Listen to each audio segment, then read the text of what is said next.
My channel PR knowledge centre. आप लोग का स्वागत है हमारे चैनल पे। आज मैं लाई हूँ घटना चक्र सामान्य भूगोल लेक्चर नंबर 7। उसके पहले जो लेक्चर हो चुके हैं उनका प्लेलिस्ट बना हुआ है, आप जाके उनको देखिए। साथ ही साथ एनसीईआरटी और विजन आईएएस की करंट अफेयर्स और टेस्ट भी करवाए जा रहे हैं, तो सबको एंजॉय करिए और हमारे चैनल को लाइक से सब्सक्राइब करिए। तो टाइम की बहुत कमी है, एग्ज़ाम बहुत नज़दीक है, इसलिए मैं ज़्यादा टाइम वेस्ट ना करते हुए तुरंत लेक्चर स्टार्ट करती हूँ। तो चलिए लेक्चर को स्टार्ट करते हैं, जो कि RO UPSC UPPCS and RC examination का लगभग 33 साल का पीवाईक्यू है, जो कि बहुत इंपॉर्टेंट है। मैं दिखाऊंगी कितने क्वेश्चन यहाँ से रिवाइज होते हैं आपको, कितना रिपीट क्वेश्चन पूछता है। ओके, तो लेट्स स्टार्ट। तो आज हम करेंगे दक्षिण भारत की नदियाँ। तो ठीक है, दक्षिण भारत में मुख्य जल विभाजक का निर्माण पश्चिमी घाट द्वारा होता है, जो पश्चिम तट के निकट उत्तर से दक्षिण की ओर स्थित है। प्रायद्वीपीय भाग की अधिकतर नदियां जैसे महानदी, गोदावरी, कृष्णा तथा कावेरी पूर्व की ओर बहती हैं तथा बंगाल की खाड़ी में गिरती हैं। यह नदियां अपने मुहाने पर डेल्टा का निर्माण करती हैं। प्रायद्वीपीय भारत में नर्मदा, तापी एवं माही मुख्य नदियां हैं, जो कि पश्चिम की ओर बहती हैं और जारनद मुख का निर्माण करती हैं। और अगला है, नर्मदा नदी का उद्गम मैकाल पर्वत के अमरकंटक की चोटी से हुआ है और अरब सागर में गिरने वाली प्रायद्वीपीय भारत की सबसे बड़ी नदी है। इसके उत्तर में विंध्याचल और दक्षिण में सतपुड़ा पर्वत है। इन दोनों पर्वतों के बीच एक भ्रंश घाटी है, जिससे होकर नर्मदा नदी बहती है। नर्मदा नदी का पश्चिम की ओर बहाव का कारण भ्रंश घाटी से होकर प्रवाहित होना है। नर्मदा नदी की लंबाई 1312 किलोमीटर एवं नदी का उद्गम क्षेत्र जो है 98,796 वर्ग किलोमीटर है और भ्रंश घाटी में प्रवाहित होने के कारण नर्मदा नदी अपने मुहाने पर जारनद मुख का निर्माण करती है। और जबलपुर के निकट संगमरमर जैसे नर्मदा नदी गहरे गाज में बहती है, जहाँ यह नदी तीव्र ढाल से गिरती है और धुआंधार जलप्रपात का निर्माण करती है। तापी या ताप्ती मध्य प्रदेश के बैतूल जिले के मुल्ताई के निकट सतपुड़ा पहाड़ी से निकलती है। इसकी लंबाई 724 किमी है और अपवाह क्षेत्र लगभग 65,145 वर्ग किलोमीटर है। मध्य प्रदेश, महाराष्ट्र, गुजरात से प्रवाहित होती हुई यह नदी अरब सागर में जारनद मुख का निर्माण करती है। गोदावरी प्रायद्वीप भारत की सबसे लंबी नदी है। यह नदी महाराष्ट्र, नासिक, त्रयंबकेश्वर से निकलती है और दक्षिण भारत को पार कर दक्षिण के पूर्व की ओर बहती हुई बंगाल की खाड़ी में मिल जाती है। प्रायद्वीपीय नदियों में गोदावरी का अपवाह तंत्र सबसे बड़ा है और इसकी द्रोणी महाराष्ट्र, तेलंगाना, आंध्र प्रदेश, मध्य प्रदेश, उड़ीसा, छत्तीसगढ़, कर्नाटक तथा पुडुचेरी में स्थित है। गोदावरी में अनेक सहायक नदियाँ मिलती हैं, जैसे पूर्णा, प्राणहिता, मंजीरा, इंद्रावती, वैनगंगा। गोदावरी नदी के को आकार के विस्तार के कारण दक्षिण गंगा एवं वृद्ध गंगा के नाम से जाना जाता है। कृष्णा नदी महाराष्ट्र के पश्चिम घाट में महाबलेश्वर से निकलकर 1400 किमी प्रवाहित होकर बंगाल की खाड़ी में गिरती है। तुंगभद्रा, कोयना, मालप्रभा, पंचगंगा, दूधगंगा, घाटप्रभा, मूसी तथा भीमा इसकी मुख्य सहायक नदियां हैं। इसकी द्रोणी महाराष्ट्र, तेलंगाना तथा आंध्र प्रदेश में फैली है। और कृष्णा नदी जल विवाद आंध्र प्रदेश, कर्नाटक, महाराष्ट्र के मध्य 1957 से चला आ रहा है। इसके निपटारे के लिए कोई समिति के अतिरिक्त सुप्रीम कोर्ट के सेवानिवृत्त न्यायाधीशों आर.एस. बछावत एवं ब्रिजेश कुमार की अध्यक्षता में कृष्णा नदी जल विवाद 2 विभिन्न न्यायाधिकरण का गठन किया जा चुका है। तो आप यहाँ पर चित्र में देखिए, रामगंगा है, सिंह बेतवा है और यहाँ पर गोदावरी है और तुंगभद्रा, कृष्ण, मंजरा और पेनगंगा सारी नदियों को देख सकते हैं। ठीक है, तो चलिए हम क्वेश्चन के थ्रू इसको सॉल्व करते हैं। पहले ये मैं आपको ग्राफ दिखा देती हूँ। नर्मदा नदी का उद्गम क्षेत्र अमरकंटक मैकाल है, 1312 इसकी लंबाई है। और ताप्ती का मुल्ताई बेतुल्ला जिला मध्य प्रदेश है और गोदावरी का त्रयंबकेश्वर है और कृष्णा का महाबलेश्वर महाराष्ट्र 1400 है। कावेरी का ब्रह्मगिरी पहाड़ी कोडागू 800 है। महानदी का सिहावा पहाड़ी धमतारी 851 है। सहायक नदी गोदावरी की सहायक नदियाँ हैं पूर्णा, वर्धा, प्राणहिता, मंजीरा, वैनगंगा, इंद्रावती। कृष्णा की तुंगभद्रा, कोयना, घाटप्रभा, मूसी, भीमा, मालप्रभा, पंचगंगा, दूधगंगा। कावेरी की अमरावती, भवानी, हेमावती, काबिनी, शिवनाथ, हसनदेव और ईब तेल, ये है महानदी की सहायक नदी। ठीक है, तो यहाँ पर क्वेश्चन पे अब आते हैं हम। तो पश्चिमी घाट की नदी डेल्टा का निर्माण नहीं करती और कारण है वे छोटे मार्ग से तीव्र गति से कड़ी चट्टानों के ऊपर प्रवाहित होती हैं। इसका आंसर ए होगा। कथन कारण दोनों सही है और एक दूसरी की व्याख्या करते हैं। देखिए कितनी बार क्वेश्चन पूछा गया है। तो अगला क्वेश्चन है, प्रायद्वीपीय भारत की सभी प्रमुख नदियां बंगाल की खाड़ी में गिरती, परंतु नर्मदा तथा तापी नदियां अरब सागर में गिरती हैं। और दूसरा है, नर्मदा और तापी नदियां विभ्रंश घाटी से होकर बहती हैं। क्या ये रीजन है? तो बिल्कुल दोनों के दोनों ऑप्शन, कथन कारण दोनों सही है और कारण कथन की व्याख्या कर रहा है। ये यूपीपीसी मेंस में पूछा गया क्वेश्चन है और यूपीपीसी प्री में। नर्मदा नदी पश्चिम की ओर बहती है जबकि अधिकांश अन्य प्रायद्वीपीय बड़ी नदियाँ पूर्व की ओर बहती हैं। ऐसा क्यों होता है? तो यह एक रेखीय विभ्रंश घाटी से विस्तृत होती है। यह विंध्य और सतपुड़ा के बीच बहती है। भूमि का ढलान मध्य भारत में पश्चिम की ओर होता है। तो कौन सा कथन सही है इसमें? तो आइस 2013 में पूछा गया क्वेश्चन है। तो नर्मदा नदी पश्चिम की ओर बहाव का कारण भ्रंश घाटी से होकर प्रवाहित होना है और नर्मदा नदी विंध्य और सतपुड़ा के बीच बहती है। मध्य भारत में भूमि का ढलान पूर्व की ओर होता है। इस प्रकार कथन 1, 2 सही है, जो कि ऑप्शन में दिया ही नहीं है। नर्मदा नदी किन पर्वत श्रेणियों के बीच स्थित है? तो नर्मदा नदी स्थित है सतपुड़ा और विंध्याचल के बीच। और इन पश्चिमी वाहिनी नदियों में से कौन 2 पर्वत श्रेणियों के बीच बहती है? तो बहती है नर्मदा नदी। अगला क्वेश्चन है, नर्मदा नदी अपने मुहाने पर डेल्टा का निर्माण करती है, वह एक भ्रंश घाटी में बहती है, इसलिए तो पहला तो गलत है कि नर्मदा अपने मुहाने पर डेल्टा का निर्माण नहीं करती है। पहला गलत है, दूसरा सही है।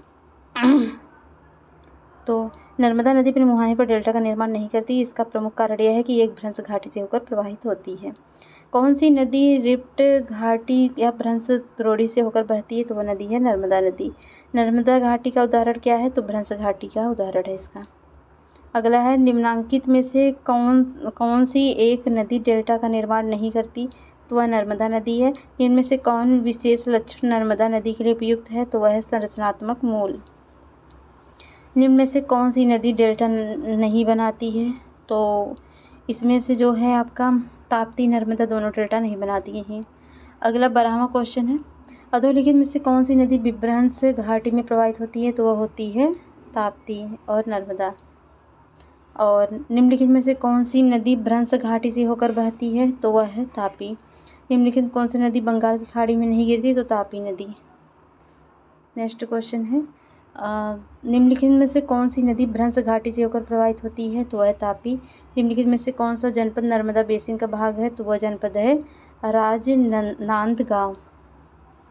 ठीक है, नेक्स्ट क्वेश्चन, सोन नर्मदा तथा महानदी निकलती है, कहाँ से निकलती है? तो सोन नदी और नर्मदा नदी का उद्गम अमरकंटक पहाड़ी से है और जबकि महानदी का उद्गम सिहावा पहाड़ी से है। तो तीनों एक जगह से नहीं निकलती हैं, तो इसलिए क्वेश्चन कंफ्यूजिंग था।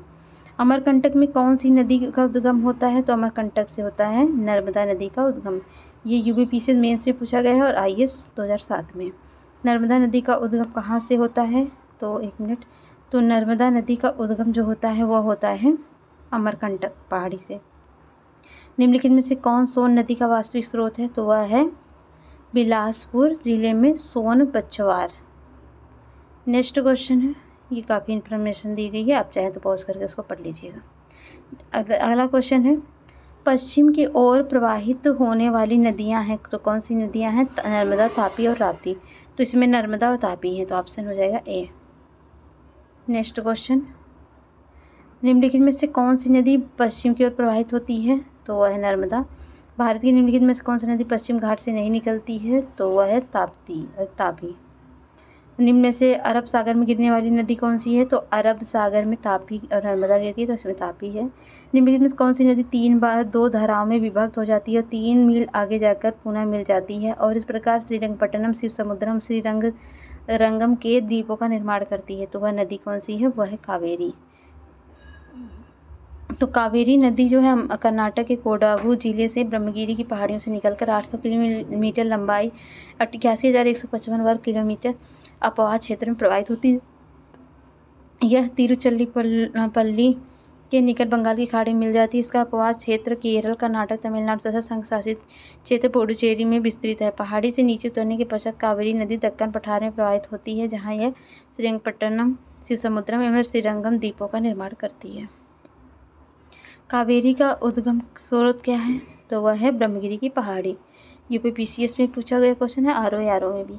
कावेरी नदी कौन सी राज्य से होकर गुजरती है? तो कावेरी नदी कर्नाटक, केरल, तमिलनाडु से गुजरती है। अगला क्वेश्चन है, निम्नलिखित में से कौन से, एक मिनट, तो निम्नलिखित में से कौन नदियों में से किसको दक्षिण की गंगा कहा जाता है? तो दक्षिण गंगा कावेरी कहलाती है। कृष्णा नदी जल विवाद किन राज्यों के मध्य है? तो कृष्णा नदी जल विवाद जो है वह है कर्नाटक, आंध्र प्रदेश, कर्नाटक, महाराष्ट्र के बीच में। तो ऐसा ऑप्शन में है नहीं। अगला है नदियों की लंबाई के अवरोही क्रम में गोदावरी, महानदी और नर्मदा। एक मिनट यार, क्या हो जा रहा है? तो अवरोही क्रम में गोदावरी, महानदी, नर्मदा, ताप्ती को लगाइए तो पहले गोदावरी होगी, फिर नर्मदा, महानदी, फिर ताप्ती होगी। यहाँ पर लेंथ दिया है, गोदावरी की 1465 और नर्मदा की 1312 और महानदी की 851 और ताप्ती की 724। नीचे 4 नदियों के नाम दिए गए हैं। लंबाई के आधार से इन नदियों का घटता हुआ क्रम लगाना है। तो घटते हुए क्रम में हो जाएंगे, पहले आपकी गोदावरी हो जाएगी, फिर कृष्णा, फिर नर्मदा, फिर महानदी। तो यहाँ पर दिया गया गोदावरी की है लंबाई 1465, कृष्णा की है 1400 और नर्मदा की 1312, महानदी की 851 है। हाल ही में निम्नलिखित नदियों में से किसको जोड़ने का कार्य किया गया है? तो वो गोदावरी और कृष्णा को। प्रायद्वीपीय भारत के पूर्व दिशा में बहने वाली नदियों का उत्तर दक्षिण का सही क्रम क्या है? तो वह सुवर्ण रेखा, महानदी, गोदावरी, कृष्णा, पेन्नार, कावेरी और वेगई। आईएएस ने पूछा भाई, ऐसे ही पूछता है ये। तो दक्षिण भारत की नदियाँ मुख्य रूप से निम्न में से कौन सा प्रवाह तंत्र रखती हैं? तो वृक्षनुमा रखती हैं। निम्नलिखित नदियों में से कौन सा एक सही नहीं है? तो कावेरी नदी का उद्गम आंध्र प्रदेश से नहीं होता है, ये गलत है। तो कावेरी नदी का उद्गम जो है हिंदू पवित्र मानते हैं। इनकी उत्पत्ति कर्नाटक की पश्चिम घाट की श्रेणी में ब्रह्मगिरी पहाड़ी से होता है। जो नदी शेष अन्य से भिन्न है वह कौन सी है? तो नर्मदा, सिंधु, तापी, महानदी। तो नर्मदा, तापी डिफरेंट है, बाकी बताया नहीं जा सकता, ऑप्शन सही नहीं है। निम्नलिखित में से कौन सी नदी एस्चुरी नहीं बनाती? तो एस्चुरी नहीं बनाती आपकी महानदी। महानदी छत्तीसगढ़ के धमतरी जिले में सिहावा पहाड़ी से निकलकर 851 किलोमीटर लंबी यह नदी छत्तीसगढ़ एवं उड़ीसा में प्रवाहित होती है। पारादीप के पास बंगाल की खाड़ी में डेल्टा का निर्माण करती है। शेष सभी नदियाँ एस्चुरीज का निर्माण करती हैं।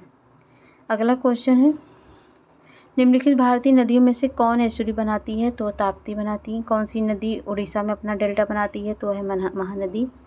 और नेक्स्ट क्वेश्चन, तेल नदी निम्नलिखित नदियों में से किसकी सहायक नदी है? तो तेल नदी सहायक नदी है महानदी की, जो कि इसमें ऑप्शन में नहीं दिया, तो ऑप्शन ई हो जाएगा। भारत में की निम्नलिखित नदियों के घाटों में किनमें जल का अभाव है? नीचे दिए गए कोड का प्रयोग कर सही उत्तर का चुनाव करें। तो साबरमती में और तापी में जल का अभाव है, तो ऑप्शन हो जाएगा ए। निम्नलिखित में से किस एक स्थान से भारत की 2 महत्वपूर्ण नदियों का उद्गम है, जिनमें एक उत्तर की ओर प्रवाहित होती है, दूसरा बंगाल खाड़ी की तरफ प्रवाहित होने वाली दूसरी महत्वपूर्ण नदी में मिलती है और दूसरी अरब सागर की ओर प्रवाहित होती है? तो वह है अमरकंटक। अमरकंटक सोन नदी एवं नर्मदा नदी का उद्गम होता है। सोन नदी उत्तर की तरफ प्रवाहित होती है और बिहार में पटना में पूर्व गंगा में जाकर मिलती है। यह नर्मदा पश्चिम की ओर बहते हुए अरब सागर में गिरती है। अगला है, निम्नलिखित कथनों पर विचार कीजिए। केरल से पूर्व की ओर प्रवाहित होने वाली नदियाँ नहीं हैं और मध्य प्रदेश में पश्चिम की ओर प्रवाहित वाली नदियाँ नहीं हैं। तो दूसरा है गलत, नहीं, दोनों के दोनों गलत हैं, क्योंकि केरल में पूर्व की ओर प्रवाहित वाली नदियाँ पाम्बार, भवानी और कबानी हैं और मध्य प्रदेश में नर्मदा, तापी और महाई पश्चिम की ओर प्रवाहित होती हैं। निम्न नदियों में से किसका सर्वाधिक बड़ा जल ग्रहण क्षेत्र है? तो किसका है जलग्रहण क्षेत्र सबसे बड़ा? तो वो है गोदावरी का। निम्नलिखित में से कौन सी नदी घाटी क्षेत्रफल की दृष्टि सबसे बड़ी है? तो वह महानदी क्षेत्रफल की दृष्टि से बड़ी है। और भारत का दूसरा बड़ा नदी बेसिन कौन सा है? तो वह नदी बेसिन है गोदावरी बेसिन। प्रायद्वीपीय भारत में सबसे लंबी नदी कौन सी है? तो गोदावरी नदी है। और है, प्रायद्वीपीय भारत की नदियों में कौन सबसे लंबी है? तो गोदावरी। भारत की सबसे लंबी प्रायद्वीपीय नदी गोदावरी नदी। और नेक्स्ट क्वेश्चन है, निम्नलिखित नदियों पर विचार कीजिए। तो गोदावरी की सहायक नदियाँ कौन सी हैं? तो वह हो जाएंगी इंद्रावती और प्राणहिता। तो यहाँ पर उनके प्राणहिता, वैनगंगा, मानेर, इंद्रावती, सबरी, मंजीरा, पोड़ा, परवा, दूधना आदि हैं इसकी सहायक नदी। किस नदी घाट को गहरी खड्ड भूमि के लिए विख्यात है? तो वह है चंबल। चंबल नदी मध्य प्रदेश में मालवा पठार में महू के निकट निकलती है और उत्तरमुखी होकर एक महाखड्ड से बहती हुई राजस्थान में कोटा पहुंची, जहां इससे गांधी सागर बांध बनाया जाता है। और चंबल अपनी उत्खात भूमि वाली भू आकृति के लिए प्रसिद्ध है, जिसे चंबल खड्ड कहा जाता है। अगला है, निम्नलिखित नदियों में विचार कीजिए। ब्राह्मणी, नागावली, सुवर्णरेखा, वंशधारा। तो इसमें नदियों में पूर्वी घाट से कौन सी नदी निकलती है? तो वह निकलती है नागावली और वंशधारा। ये IAS 2021 में पूछा गया क्वेश्चन है। ब्राह्मणी सुवर्णरेखा नदी उद्गम रांची के पठार से होता है, जबकि नागावली और वंशधारा का उद्गम पूर्वी घाट से होता है। अगला नेक्स्ट क्वेश्चन है, मालगेर नदी का उद्गम स्थल कहाँ है? तो वह है बैला डीला पहाड़ी पर नदी है, उद्गम स्थल है। तो नदी है, तो ये मांड नदी कहाँ से उद्गमित होती है? तो मांड नदी निकलती है आपके मैन पाट से, और बनास नदी निकलती है देवगढ़ से, और जोक नदी निकलती है सोनबेरा से, और केलो निकलती है लोडिंग पहाड़ी से। तो ऑप्शन बी हो जाएगा। ये भी छत्तीसगढ़ PCS में पूछा गया है। तो मांड, मैन पाट, बनास, देवगढ़ पहाड़ी, जोक, सोनबेरा और केलो लोडिंग पहाड़ी। तवा किस नदी की सहायक नदी है? तो तवा जो है नर्मदा की सहायक नदी है। मांद और महानदी के संगम पर कौन सा धार्मिक स्थल है? तो वह है चंद्रहासिनी देवी का। अगला है, SP चटर्जी के भारत के प्राकृतिक विभागों की योजना में महानदी बेसिन को महाद्वीपीय पठार के किस उपविभाग में रखा जाता है? तो वह रखा जाता है उत्तरी दक्कन पठार में। अब अन्य नदियां हैं, तो चलिए कर ही लेते हैं इसको भी। तो अन्य नदियों में है सतलज नदी का उद्गम तिब्बत में कैलाश पर्वत मानसरोवर झील के निकट रासक ताल या राक्षस ताल से है। यह उत्तर पश्चिम दिशा में बहते हुए थिपलीला पर हिमाचल प्रदेश राज्य में प्रवेश करती है। हिमालय की श्रेणियों को काटकर गहरे गाज का निर्माण करती है। यह भारत में ब्यास नदी के जल को, पाकिस्तान में रावी, झेलम, सिनाब के जल को संग्रहित कर एक मिठनकोट के निकट सिंधु में मिल जाती है। इसकी कुल लंबाई लगभग 1500 किमी है। और सोन नदी की उत्पत्ति अमरकंटक पहाड़ से हुई है। सोन की प्रमुख सहायक नदी है रिहंद और उत्तरी कोयल, और कोसी नदी का जो है उद्गम नेपाल से है। तो यहाँ पर हम देख लेते हैं, इस चार्ट को पता चल जाएगा, क्या ही पढ़ना। तो सिंधु का उद्गम है तिब्बत मानसरोवर झील के निकट, अरब सागर में संगम है। और झेलम का है वेरीनाग से निकलती है, चिनाब में पाकिस्तान में संगम है। और चिनाब जो है बारालाचा दर्रा के निकट हिमाचल प्रदेश से निकलती है, सतलज पाकिस्तान में गिरती है। और रावी है रोहतांग दर्रा के निकट, और चिनाब नदी है यहाँ पर। ब्यास जो है ब्यास कुंड रोहतांग हिमाचल प्रदेश और सतलज में होती है। और सतलज रासक ताल तिब्बत से निकलती है, सिंधु नदी में संगम होता है। लूनी अरावली श्रेणी से निकलती, कच्छ के रण में संगम होता है। माही मध्य प्रदेश खंभात की खाड़ी में। और अन्य नदियाँ हैं, जैसे सिंधु है, सिंधु की सहायक नदी है झेलम, चिनाब, रावी, ब्यास, सतलज, जास्कर, श्योक, नुब्रा, गिलगित, हुंजा, काबुल आदि। और झेलम की नदी क्या है? किशनगंगा है। और सतलज का है स्पीति। अगला है प्रश्न, चलिए प्रश्न करते हैं। निम्नलिखित लिखित तुलना के आधार पर हिमालय नदी की प्रायद्वीपीय नदी से तुलना करें। अधिकांश हिमालयी नदी बारहमासी है, जबकि अधिकांश प्रायद्वीपीय नदियाँ वर्षा पर निर्भर है। हिमालय नदी की ढाल प्रायद्वीपीय नदी की तुलना में अधिक होती है। प्रायद्वीपीय नदी हिमालयी नदी की तुलना में अपने रास्ते से अधिक क्षरण कारण बनती है। तो कौन सा सही है? पहला, दूसरा सही है, तीसरा गलत है। तो अगला पढ़ेंगे हम, तीसरा गलत है, देख लीजिएगा। सिंधु नदी प्रणाली के संदर्भ में निम्नलिखित 4 नदियों में से तीन नदियाँ इनमें से किस एक नदी में मिलती है जो सीधे सिंधु नदी से मिलती है? निम्नलिखित में से कौन सी जो सिंधु नदी से सीधे मिलती है? तो वह नदी है सतलज। सिंधु नदी सीधे मिलती है, IAS में पूछा गया क्वेश्चन है। रावी झेलम नदी चिनाब से मिलती है, चिनाब सतलज से मिलती है, तत्पश्चात सतलज सिंधु नदी से मिलती है। भारत में चंद्रा और भागा नदियाँ किस क्षेत्र में बहती हैं? तो ये बहती हैं लाहौद में। ठीक है। तो भारत में हिमाचल प्रदेश के राज्य के लाहौद घाटी में चंद्रा और भागा नदियाँ प्रवाहित होती हैं। चंद्रा नदी का उद्गम चंद्रताल के निकट एक ग्लेशियर से होता है, जबकि भागा नदी का उद्गम बारालाचा के निकट है। तंडी के निकट चंद्रा एवं भागा संगम होता है। अगला है, भारत की निम्नलिखित नदियों में से कौन हिमालय की सभी श्रेणियों को काटती है? तो वह नदी है सतलज। निम्नलिखित में से कौन सी एक नदी हिमालय पार नदी है? तो वह नदी है सतलज। और निम्नलिखित में से कौन सी नदी सतलज नदी की सहायक नदी है? तो सतलज नदी की सहायक नदी है रावी। दूध गंगा नदी निम्न में से किस में अवस्थित है? तो वह है जम्मू कश्मीर में और उत्तराखंड में। निम्नलिखित में से कौन सी नदियाँ बंगाल की खाड़ी में गिरती हैं? तो बंगाल की खाड़ी में गिरती है आपका तो गंगा, ब्रह्मपुत्र, गोदावरी, महानदी, कृष्णा तथा कावेरी सब गिरती हैं। और नेक्स्ट क्वेश्चन है, निम्नलिखित में से कौन एक कृष्णा नदी की सहायक नदी नहीं है? तो वह है तेल महानदी की सहायक नदी है। हगरी सहायक नदी है किसकी? तुंगभद्रा की।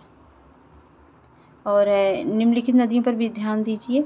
तो किशन गंगा, गंगा, वेन गंगा, पेन गंगा, इसमें उत्तर से दक्षिण की ओर आधार पर क्रम स्थापन करने की सही अनुक्रम क्या होगा? तो 1 2 3 4 होगा। तो ठीक है, क्रोनोलॉजी IAS 1996 में पूछा गया क्वेश्चन है। हिमाचल प्रदेश के से होकर बहने वाली नदियाँ कौन सी है? तो वह हिमाचल प्रदेश ब्यास, चिनाब, झेलम, सतलज, यमुना। IAS 2010 में पूछा गया क्वेश्चन है। अगला है, ये चित्र देखिए 1 2 3 4 क्या रिप्रेजेंट कर रहा है? तो जो है पहले कोसी है, ये कोसी है, फिर गोमती है और चौथा है घाघरा, ये है गंडक। ठीक है, मैंने उल्टा कर दिया क्या? तो ये पहला कोसी है बिहार का, और फिर गोमती है दूसरा, और फिर घाघरा है। तो आप देख लीजिएगा सही से। ओह सॉरी, ये सूची 1 को सूची 2 से मिलान करना है। तो बिष्ट दोआब जो है ब्यास नदी और सतलज के बीच है। अब बारी जो है ये हो जाएगी बस से ब्यास, रस से रावी, बारी हो जाएगा, और रचना हो जाएगा रावी, और चिनाब हो जाएगा, छाछ से ये हो जाएगा झेलम। खुद नाम में ही दिया गया, तो ये ऑप्शन हो जाएगा ए। नेक्स्ट है, दामोदर, कोयल और सुवर्णरेखा नदियाँ निम्नलिखित में किससे निकलती हैं? तो वह निकलती हैं छोटा नागपुर पठार से। और नेक्स्ट क्वेश्चन है, निम्न नहरों में से किसे दामोदर नदी से निकाला गया? तो वह निकाला गया एडन नहर को। एडन नहर 1938 दामोदर नदी से निकाली गई और 65 किलोमीटर लंबी लगभग 10,000 हेक्टेयर भूमि को सींचती है। भारत की निम्नलिखित नदियों में से कौन सी दामोदर नदी की सहायक नदी नहीं है? तो इंद्रावती दामोदर नदी की सहायक नदी नहीं है। दामोदर किसकी सहायक नदी है? तो दामोदर जो है हुगली की सहायक नदी है। दामोदर नदी निकलती है, तो दामोदर नदी निकलती है छोटा नागपुर के पठार से। नेक्स्ट क्वेश्चन, रजरप्पा किन नदियों के संगम में अवस्थित है? तो वह है दामोदर और भेरावी। पूर्व की ओर बहने वाली भारत की निम्नलिखित नदियों में से किस एक निम्नावलन के कारण विभ्रंश घाटी है? तो वह है दामोदर। निम्न नदियों में से कौन सर्वाधिक प्रदूषित है? तो वह है दामोदर नदी। अगला है, निम्नलिखित में से किस नदी के ऊपरी भाग में मीठा जल का परंतु निचले भाग में खारे जल का प्रवाह मिलता है? तो वह है लूनी नदी में। और अगला है, निम्नलिखित में से कौन भूमि संबंधित नदी है? तो वह है लूनी नदी। लूनी नदी के संदर्भ में निम्नलिखित कथनों में से कौन सा एक सही है? तो वो जो है ये कच्छ के रन से दलदली भूमि में लुप्त हो जाती है, ये सही है। अंतरस्थलीय अपवहन नदी का उदाहरण क्या है? तो वह है घग्गर। और बिहार का शोक किस नदी को कहा जाता है? तो वह कोसी नदी को कहा जाता है। वर्ष 2008 में बिहार की कौन सी नदी अपना मार्ग परिवर्तित किया और आपदा की स्थिति उत्पन्न हुई? तो वह है कोसी नदी। ठीक है, नेक्स्ट क्वेश्चन, निम्न नदियों में सबसे अधिक नदी पथ परिवर्तन कौन करता है? तो कोसी नदी करती है। निम्नलिखित नदियों में से अपने मार्ग परिवर्तित करने के लिए कौन है? तो कोसी नदी है। और खारी नदी जिस अपवाह तंत्र का अंग है वह है?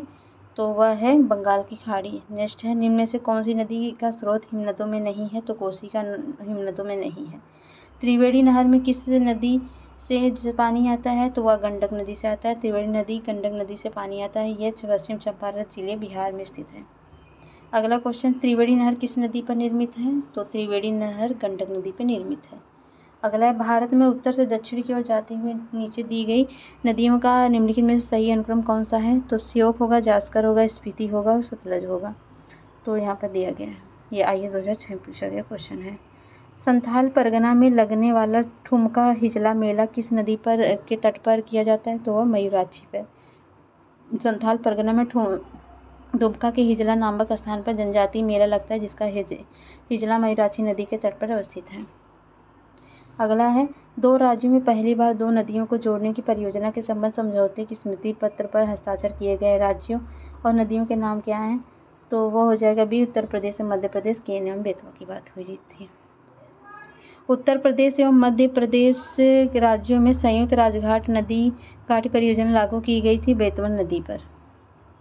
नेक्स्ट है, निम्नलिखित बांधों में से कौन बेतवा नदी पर बनाया गया, तो वह राजघाट बांध। और नेक्स्ट है, निम्नलिखित युगों पर विचार कीजिए।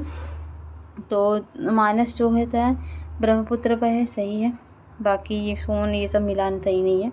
तो ऑप्शन डी केवल तीसरा, क्योंकि चंबल नदी के निकट जनपाव पहाड़ी में निकलकर इटावा के समीप यमुना नदी में विलीन होती है और सोन नदी गंगा में मिलती है, और एक दो सुमिलित नहीं है इसलिए।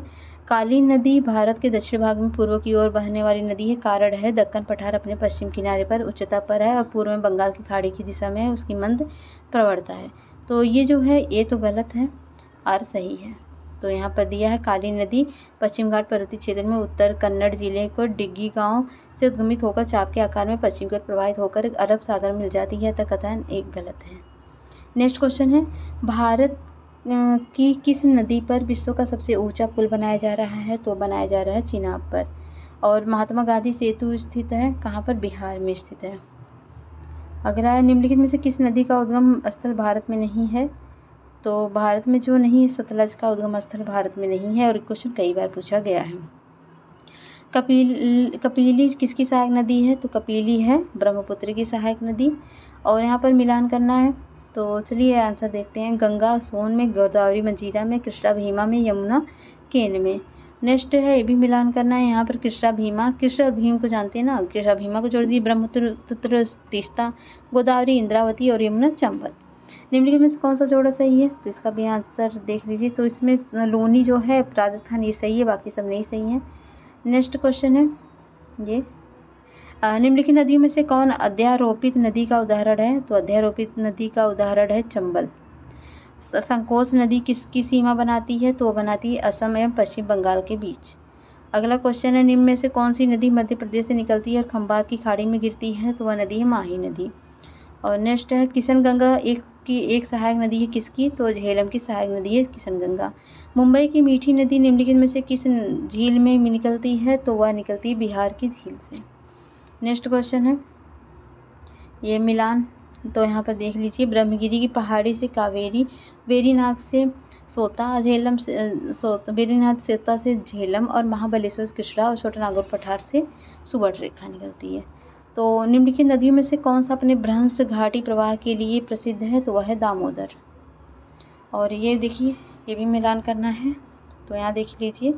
तो वर्धा पेनगंगा महानदी शिवनाथ और दामोदर बरकरार और कावेरी भवानी दक्षिण भारत की गंडीकोटा घाटी निम्नलिखित नदियों में से किस एक में निर्मित है, तो वह है पेन्नार पर।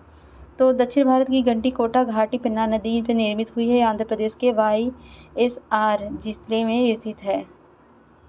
नेक्स्ट क्वेश्चन है, ये भी मिलान करना है, तो चलो ठीक है। बेतवा जो है, बेतवा यमुना, छिप्रा चंबल, वेनगंगा और गोदावरी और तवा नर्मदा। तो ऑप्शन हो जाएगा इसका बेतवा यमुना, छिप्रा चंबल, वेनगंगा, गोदावरी और तवा नर्मदा। नदियों किनारे स्थित शहर, तो चलिए ये भी कर लेते हैं। तो नदियों किनारे स्थित शहर में यहाँ पर देख लेते हैं, चित्र में देख लीजिए, 1 मिनट में अच्छे दिखा देती हूँ। तो श्रीनगर जम्मू कश्मीर में झेलम चिनाब रावी देख सकते हैं, देहरादून में रामगंगा दिख रहे हैं, लखनऊ में गंगा दिख रही है, और इलाहाबाद सिंध बेतवा, इसको अच्छे से देख लीजिए क्या है बताएं हम। तो चलिए क्वेश्चन के थ्रू हम सब रिवाइज करवा देंगे। और यहाँ पर दिया है चार्ट में देखिए। तो गंगा की प्रमुख गंगा कौन कौन से शहर किनारे है, फतेहपुर किनारे, हरिद्वार, कानपुर, वाराणसी, भागलपुर, पटना। यमुना नदी किसके किनारे, नई दिल्ली, आगरा, मथुरा, इटावा के। भागीरथी उत्तरकाशी, मूसी हैदराबाद, कृष्णा विजयवाड़ा, और गोदावरी नांदेड़, नासिक और राजमुंद्री। झेलम है श्रीनगर में, और सिंधु है लेह में, और सतलज है लुधियाना में, साबरमती अहमदाबाद गांधीनगर है, गोमती लखनऊ में है, ताप्ती सूरत में, बैतूल में, सुवर्णरेखा जमशेदपुर, इंद्रावती जगदलपुर, और नर्मदा जबलपुर, और छिप्रा उज्जैन में, रामगंगा बरेली में है, मंदाकिनी रामबाड़ा गौरीकुंडा और गुप्तकाशी में है, सरयू अयोध्या में है, और राप्ती गोरखपुर में है, ब्रह्मपुत्र गुवाहाटी डिब्रूगढ़ में, चंबल कोटा में, और महानदी गंडक कटक किनारे है। तो चलिए क्वेश्चन करते हैं। गंगा नदी के किनारे सबसे बड़ा शहर कौन सा है, तो वह कानपुर। और निम्नलिखित में से कौन सा शहर गंगा नदी किनारे स्थित नहीं है? तो वह है उत्तरकाशी। तो गंगा नदी की प्रधान शाखा भागीरथी है, जो उत्तराखंड में उत्तरकाशी जिले के गोमुख नामक स्थान से निकलती। देवप्रयाग में भागीरथी व अलकनंदा संगम को गंगा निर्माण होता था। उत्तरकाशी का संबंध भागीरथी है, ना कि गंगा से है। और लेह अवस्थित है, तो लेह जो है वो अवस्थित है सिंधु के दाएं तट पर। और निम्नलिखित में से कौन सा सुमेलित नहीं है? तो लुधियाना, रावी ये सुमेलित नहीं है। लुधियाना पंजाब सतलज नदी के पुराने किनारे पर स्थित है। नेक्स्ट क्वेश्चन, निम्नलिखित में से कौन सा जोड़ा गलत है? तो इसमें भुवनेश्वर महानदी ये गलत है। भुवनेश्वर उड़ीसा राज्य की राजधानी है। यह महानदी के तट पर नहीं बल्कि उड़ीसा के तटीय दया और कुआई खाई नदी के तट पर स्थित है, तो ये गलत है। बाकी कोटा चंबल में है, जबलपुर नर्मदा और सूरत ताप्ती। निम्नलिखित में से कौन सा सही सुमेलित नहीं है? तो इसका आंसर जबलपुर नर्मदा सही है, कोटा चंबलपुर सही है, नासिक गोदावरी सही है। हैदराबाद किस नदी किनारे है? हैदराबाद मूसी नदी किनारे है। निम्न में से किसका सुमेल नहीं है? तो ये हैदराबाद कृष्णा, तो मूसी नदी किनारे, ना कि कृष्णा। ये कटक, तो देख सकते हैं कटक जो है वो है महानदी के किनारे, और लुधियाना जो है, लुधियाना है आपका सतलज किनारे, और नासिक जो है, नासिक है गोदावरी किनारे, उज्जैन है छिप्रा। ठीक है, तो यार ऑप्शन ए हो जाएगा। तो कटक महानदी, लुधियाना सतलज, और नासिक गोदावरी, और उज्जैन छिप्रा। निम्नलिखित में से कौन सुमेलित नहीं है? फिर से क्वेश्चन आ गया। तो अहमदाबाद साबरमती सही है, लखनऊ गोमती सही है, भुवनेश्वर जो है महानदी, तो भुवनेश्वर महानदी नहीं है, बल्कि भुवनेश्वर उड़ीसा के पूर्वी तट पर महानदी है, जबकि भुवनेश्वर नदी है पूर्वी तट में, महानदी पश्चिम में अवस्थित है। ठीक है, भुवनेश्वर तो क्षिप्रा नदी पर अवस्थित, जबकि भुवनेश्वर महानदी तट पर नहीं बल्कि उड़ीसा के पूर्वी तटीय मैदान के महानदी दक्षिण पश्चिम में अवस्थित है, तो यह हो जाएगा सी। नेक्स्ट क्वेश्चन, उज्जैन स्थित है, तो उज्जैन क्षिप्रा नदी के तट पर स्थित है, और ये भी मिलान करना है। तो बैतूल जो है, बैतूल है ताप्ती, और जगदलपुर है जो इंद्रावती, और जबलपुर है जो नर्मदा नदी, उज्जैन है क्षिप्रा, तो ऑप्शन हो जाएगा बी।